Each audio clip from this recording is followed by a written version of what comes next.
What if the greatest victory in your life looked exactly like losing everything? There is a teaching in the Bhagavad Gita that has quietly outlasted empires. Let right deeds be thy motive, not the fruit which comes from them.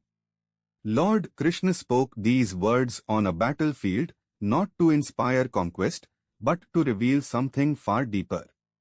That the truest measure of a person is never what they receive. It is what they choose to give, even when giving costs them everything. The ancient Stoics called it amor fati, love of fate. Not passive surrender, but an active, courageous embrace of your path, however difficult.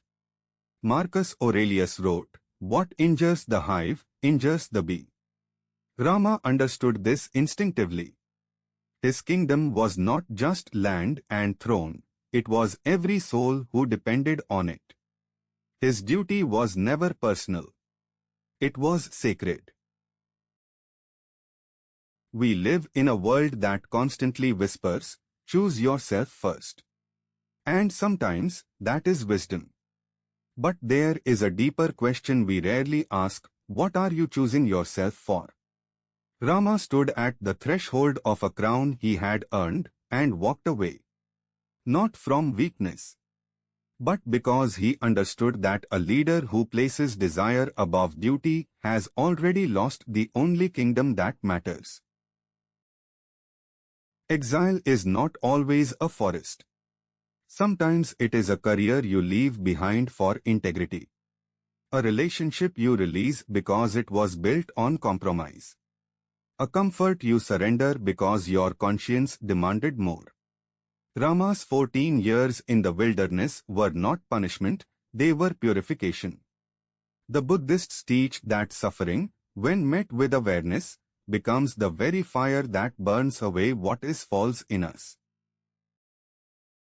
Here is what most people misunderstand about sacrifice. They believe it diminishes you. But watch a river. It gives itself entirely to the ocean, and yet, it never disappears.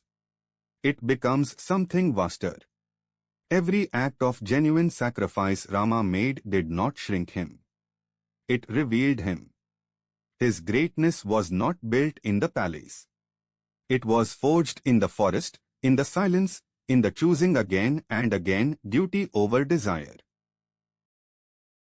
Modern psychology calls this post-traumatic growth, the phenomenon where people who face profound loss often emerge with deeper clarity, stronger values, and a more meaningful life. Rama's story is not mythology dressed in metaphor. It is a map. A map that says, your hardest chapter is not your ending. It is your becoming. And then there is Sita. There is Lakshman.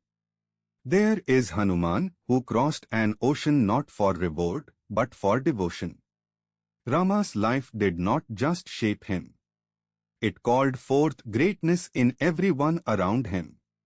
This is the quiet truth about people who live with integrity. They do not just transform themselves. Like a single flame, they light every lamp they touch. Here is the turning point, the thing that reframes everything. Rama never asked, why is this happening to me? He asked, what is being asked of me? That single shift from victim to vessel is the difference between a life that is merely endured and a life that becomes a legacy. The question is not what life owes you. The question is what you are willing to offer it. Today, find one place in your life where desire and duty are in conflict. Just one. Sit with it quietly like a seed beneath winter soil. Ask yourself honestly, what would the version of me I most respect choose here? You do not need to solve it today. You only need to see it clearly. Clarity, held with courage, always finds its way.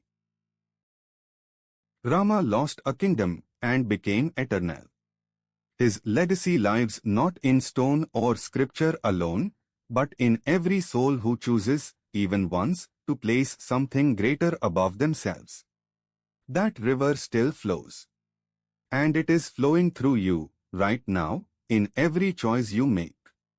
Subscribe to LifeVeda for daily wisdom that transforms your life.